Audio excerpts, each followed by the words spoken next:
ಸ್ನೇಹಿತರೆ, ನಾನಿವತ್ತು ಕೋಳಿನ ಕಾವಿಗೆ ಕೂರಿಸೋದು ಹೇಗೆ ಅಂತ ಹೇಳ್ಕೊಡ್ತಾಯಿದ್ದೀನಿ ಸ್ನೇಹಿತರೆ.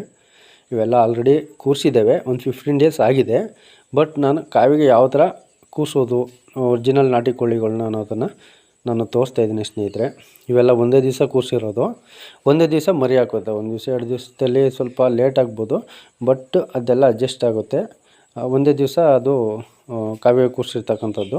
ನೋಡಿ ಸ್ನೇಹಿತರೆ, ಇಲ್ಲಿ ಕೋಳಿ, ಇಲ್ಲಿ ಕೂರಿಸಿರ್ತಕ್ಕಂಥ ಕೋಳಿ ಇದು ದಪ್ಪ ಕೋಳಿ, ಅಂದರೆ 2 ಸತಿ 3 ಸತಿ ಮೊಟ್ಟೆ ಇಕ್ಕಿ ಅದಾದಮೇಲೆ ಕೂರಿಸಿರ್ತಕ್ಕಂಥ ಕೋಳಿ.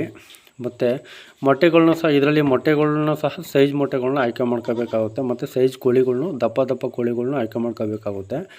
ಯಾಕೆ ಅಂತ ಹೇಳಿದ್ರೆ, ಸೈಜ್ ಕೋಳಿಗಳ್ನ ಆಯ್ಕೆ ಮಾಡ್ಕೋದ್ರಿಂದ ಏನು ಪ್ರಯೋಜನ ಅಂತ ಹೇಳಿದ್ರೆ, ಅವು ಸೈಜ್ ಮರಿಗಳ್ನೇ, ಅವು ದಪ್ಪ ಮರಿಗಳ್ನೇ, ಅವು ಅಂದರೆ ಆರೋಗ್ಯವಾಗಿರ್ತಕ್ಕಂಥ ಮರಿಗಳ್ನ ಅವು ಜನ್ಮ ಕೊಡ್ತವೆ. ಮತ್ತು ಮೊಟ್ಟೆಗಳಿಂದ ಏನು ಪ್ರಯೋಜನ ಅಂತ ಹೇಳಿದ್ರೆ, ಮೊಟ್ಟೆಗಳು ದಪ್ಪ ಮೊಟ್ಟೆಗಳನ್ನ ಏನಕ್ಕೆ ಆಯ್ಕೆ ಮಾಡ್ತಾರೆ ಅಂತ ಹೇಳಿದ್ರೆ, ಅದು ಅತಿ ಸಣ್ಣ ಮೊಟ್ಟೆಗಳನ್ನ ಹಾಕೋದ್ರಿಂದ ಸ್ನೇಹಿತರೆ, ಅವು ಮರಿ ಮಾಡಿಸೋದು ಸಣ್ಣ ಮರಿಗಳು, ಅಂದರೆ ಅವು 4-5 ದಿವಸ ಇರ್ತವೆ. ಅವು ಆರೋಗ್ಯವಾಗಿರಲ್ಲ ಸ್ನೇಹಿತರೆ. ಅವು 4-5 ದಿವಸ ಇದ್ದು ಅವು ಸತ್ತೋಗ್ಬಿಡ್ತವೆ ಸ್ನೇಹಿತರೆ.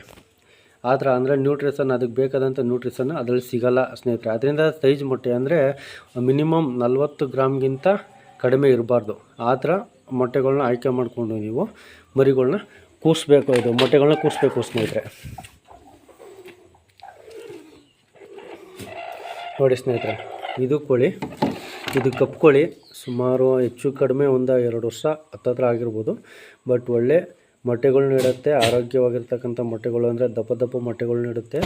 ಮತ್ತು ಒಳ್ಳೆ ಮರಿನೂ ಮಾಡಿಸುತ್ತೆ ಸ್ನೇಹಿತರೆ. ಮತ್ತು ಈಗ ಕೆಲವರು ಕುಕ್ಕೆನಲ್ಲಿ ಕೂರಿಸ್ತಾರೆ, ಕೆಲವರು ನೆಲದ ಮೇಲೆ ಕೂರಿಸ್ತಾರೆ, ಕೆಲವರು ಬೂದಿಲಿ ಕೂರಿಸ್ತಾರೆ, ಕೆಲವರು ಜಳ್ಳಲ್ಲಿ ಕೂರಿಸ್ತಾರೆ, ಕೆಲವರು ಹುಲ್ಲಲ್ಲಿ ಕೂರಿಸ್ತಾರೆ ಸ್ನೇಹಿತರೆ. ನಾನು ಆಯ್ಕೆ ಮಾಡ್ಕೊಂಡಿರ್ತಕ್ಕಂಥದ್ದು ಜಳ್ಳು ಮತ್ತು ಬೂದಿ ಎರಡೂ ಆಯ್ಕೆ ಮಾಡ್ಕೊಂಡಿದ್ದೀನಿ. ಇದು ಜಳ್ಳು ಏನಕ್ಕೆ ಅಂತಂದರೆ, ಜಳ್ಳು ಸಾಮಾನ್ಯವಾಗಿ ಆಗ್ತಿರ್ಲಿಲ್ಲ, ಬೂದಿ ಸಾಕಾಗಲಿಲ್ಲ ಅಂತ ಅಂದ್ಬಿಟ್ಟು ಜಳ್ಳನ್ನ ಹಾಕ್ಕೊಂಡಿದ್ದೀನಿ ಸ್ನೇಹಿತರೆ. ಮತ್ತು ಇವೆಲ್ಲ ಒಂದೇ ದಿವಸ ಕೂರಿಸಿರೋದ್ರಿಂದ ಇವು ಎರಡು ದಿವ್ಸಕ್ಕೆ ಸತಿ ನಾನು ಹೊರಗಡೆ ಮೇವಿಗೆ ಬಿಡ್ತೀನಿ ಸ್ನೇಹಿತರೆ.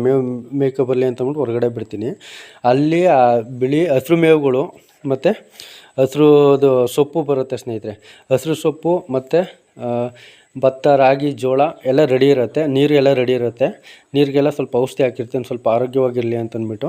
ಅದೆಲ್ಲ ಕುಡ್ಕೊಂಡು 1-1.5 ಗಂಟೆ ಎಲ್ಲ ಮೇವೆಲ್ಲ ತಿನ್ಕೊಂಡು 1-1.5 ಗಂಟೆ ಆದಮೇಲೆ ಅವು ಪುನಃ ಇದೇ ಜಾಗಕ್ಕೆ ಬಂದು ಕೂತ್ಕೋತವೆ. ಅಂದರೆ ಒಂದು ಅದಲು ಬದಲು ಆದ್ರೂ ಸಹ ಏನೂ ತೊಂದರೆ ಆಗೋಲ್ಲ. ಯಾಕೆ ಅಂತಂದರೆ, ಒಂದೇ ದಿವಸ ಅವು ಕೂರಿಸಿರೋದ್ರಿಂದ ಅವು 19ನೇ ದಿವಸಕ್ಕೇ ಮರಿ ಮಾಡ್ಸೋಕ್ಕೆ ಸ್ಟಾರ್ಟ್ ಆಗ್ತವೆ. ಅಂದರೆ ಅದು ಕುಕ್ಕೆ ಚೇಂಜ್ ಆದ್ರೂ ಸಹ ಅವು ಏನೂ ತೊಂದರೆ ಆಗೋಲ್ಲ ಮರಿ ತೆಗೆಯೋ ವಿಚಾರದಲ್ಲಿ ಸ್ನೇಹಿತರೆ. ಓಕೆ, ಇದಾದಮೇಲೆ ಅದು 20 ದಿವಸ 19ನೇ ದಿವಸ ಆದಮೇಲೆ ಇವು ಮರಿ ತೆಗೆಯೋಕ್ಕೆ ಸ್ಟಾರ್ಟ್ ಆಗ್ತವೆ. ಒಂದು ಕೆಲವು 19ನೇ ದಿವಸಕ್ಕೇ ಫಾಸ್ಟಾಗಿರ್ತಕ್ಕಂಥ ಕೋಳಿಗಳು 19ನೇ ದಿವಸಕ್ಕೇ ಮರಿ ತೆಗೆಯೋಕ್ಕೆ ಸ್ಟಾರ್ಟ್ ಆಗ್ತವೆ. ಮತ್ತು ಇನ್ನು ಕೆಲವು 20ನೇ ದಿವಸಕ್ಕೇ ಸ್ಟಾರ್ಟ್ ಆಗ್ತವೆ. ಇನ್ನು ಕೆಲವು 21ನೇ ದಿವಸದಲ್ಲೇ ಬೇಗ ಫಾಸ್ಟಾಗಿ ತೆಗಿತಕ್ಕಂಥದ್ದು ಸ್ನೇಹಿತರೆ. ಇದು ಸ್ವಲ್ಪ ಬೆಳಕಿನ ಅಭಾವದಿಂದ ಸರಿಯಾಗಿ ಕಾಣ್ತಾ ಇಲ್ಲ ಸ್ನೇಹಿತರೆ, ವಿಷಾದ ಇರಲಿ. ಅಂದರೆ ಅದು 2-2.5 ದಿವಸದಲ್ಲಿ ಎಲ್ಲ ಮರಿಗಳ್ನು, ಅಂದರೆ ಡಿಫ್ರೆನ್ಸಲ್ಲಿ ಎಲ್ಲ ಮರಿಗಳ್ನು ತೆಗೆದುಬಿಡ್ತವೆ ಸ್ನೇಹಿತರೆ. ಇದನ್ನು ನಾವು 2 ಕೋಳಿಗೆ ಡಿವೈಡ್ ಮಾಡ್ಕೋತೀವಿ. ಯಾಕೆ ಅಂತಂದರೆ, ಅದು ಸಾಕೋದಕ್ಕೆ ಸ್ವಲ್ಪ ನಮಗೆ ಈಸಿ ಆಗಲಿ ಅಂತ ಅಂದ್ಬಿಟ್ಟು. ಇದನ್ನು ನಾವು ಮತ್ತೆ ಇನ್ನು 3 ಕೋಳಿ ಇರುತ್ತಲ್ಲ, ಅದನ್ನು ನಾವು ಆಚೆಗಡೆ ಎಸ್ದುಬಿಡ್ತೀವಿ. ಉಳಿದಂಥ 2 ಕೋಳಿಗಳನ್ನ 20 ಮರಿ ಅಂತ ಅಂದ್ಬಿಟ್ಟು ಡಿವೈಡ್ ಮಾಡ್ಕೋತೀವಿ. ಡಿವೈಡ್ ಮಾಡ್ಕೊಂಡ್ಮೇಲೆ ಅದು ಮರಿ ತೆಗೆದಾದ್ಮೇಲೆ ಇನ್ನೊಂದು ಪ್ರೊಸೀಜರ್ ಏನು ಅಂತೇಳಿ, ಮರಿ ತೆಗೆದಾದ್ಮೇಲೆ 1.5 ದಿವಸ ಅವು ಕುಕ್ಕೆ ಒಳಗಡೆನೇ ಇರಬೇಕು ಮರಿಗಳು. ಏನಕ್ಕೆ ಕುಕ್ಕೆ ಒಳಗಡೆ ಇರಬೇಕು ಅಂತ ಹೇಳಿದ್ರೆ, ಅಲ್ಲಿ ಬಿಳಿದು, ಅಂದರೆ ಮರಿ ತೆಗೆದಾದ್ಮೇಲೆ ಉಳ್ಕೊಂಡಿರ್ತಕ್ಕಂಥ ಬಿಳಿ ಭಾಗ ಇದೆ, ಅಂದರೆ ಸಿಪ್ಪೆ, ಅದನ್ನು ಅವು ತಿನ್ನೋಕ್ಕೆ ಸ್ಟಾರ್ಟ್ ಮಾಡ್ತವೆ ಮರಿಗಳು. ಅದು ಮತ್ತು ಬೂದಿನ ತಿನ್ನೋಕ್ಕೆ ಸ್ಟಾರ್ಟ್ ಮಾಡಿದಾಗ ಅಲ್ಲಿ ನ್ಯೂಟ್ರಿಷನ್ನು, ಅದಕ್ಕೆ ಬೇಕಾದಂಥ ಸ್ಟ್ರೆಂತು, ಅಂದರೆ ಸ್ಟಾರ್ಟಿಂಗ್ ಸ್ಟೇಜ್ನಲ್ಲಿ ಅದು ಯಾವುದೇ ರೀತಿಯಾದಂಥ ಮೇವನ್ನು ಮೇಯ್ತಿರಲ್ಲ. ಆ ಟೈಮಲ್ಲಿ ಅವಕ್ಕೆ ನ್ಯೂಟ್ರಿಷನ್ ಫುಡ್ನ ಇದು ಪ್ರೊವೈಡ್ ಮಾಡುತ್ತೆ, ಬಿಳಿ ಅಂಶ ಪ್ರೊವೈಡ್ ಮಾಡುತ್ತೆ. ಅದಕ್ಕೆ ಮರಿ ತೆಗೆದಾದ್ಮೇಲೆ 1-1.5 ದಿವಸ ನಾವು ಕುಕ್ಕೆನಲ್ಲೇ ಇಟ್ಟು ಮರಿಗಳನ್ನ, ಅದಾದಮೇಲೆ ನಾವು ಕೋಳಿಗಳಿಗೆ ಡಿವೈಡ್ ಮಾಡಿ ಇನ್ನುಳಿದಂಥ ಕೋಳಿಗಳನ್ನ ಆಚೆಗೆ ಸಿಗಬೇಕಾಗುತ್ತೆ ಸ್ನೇಹಿತರೆ. ಬನ್ನಿ ಸ್ನೇಹಿತರೆ, ಇದೆಲ್ಲ ಆದಮೇಲೆ ನಾನು ಇಲ್ಲಿ ಬಾಕ್ಸ್ ಥರ 2 ಬಾಕ್ಸ್ ಥರ ಮಾಡ್ಕೊಂಡಿದ್ದೀನಿ ಸ್ನೇಹಿತರೆ. ನೋಡಿ, ಇಲ್ಲೆಲ್ಲ ಕಾವಿಗೆ ಬಂದಿರೋ ಕೋಳಿಗಳಿಗೆಲ್ಲ ನೋಡಿ, ಅದು ಮೊಟ್ಟೆ ಇಡ್ತಿದೆ, ಭಾಳ ಅರ್ಜೆಂಟಾಗಿದೆ ಅನಿಸುತ್ತೆ ನೋಡಿ. ಮೊಟ್ಟೆ ಲೈವ್ ಆಗಿ ತೋರಿಸ್ತೀನಿ ಇಡೋದು.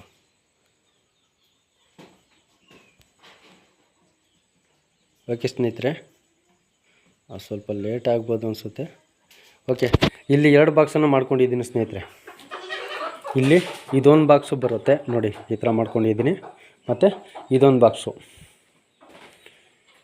ಇಲ್ಲಿ 2 ಬಾಕ್ಸ್ಗೂ 20 ಮರಿ ಇರ್ತಕ್ಕಂಥ ಕೋಳಿಗಳನ್ನ ಬಿಟ್ಟು ನಾವು ಮರಿಗಳನ್ನ ಸಾಕುವಂಥ ವ್ಯವಸ್ಥೆ ಮಾಡ್ತೀವಿ. 1 ತಿಂಗಳವರೆಗೂ ಇವು ಇಲ್ಲೇ ಇರ್ತವೆ.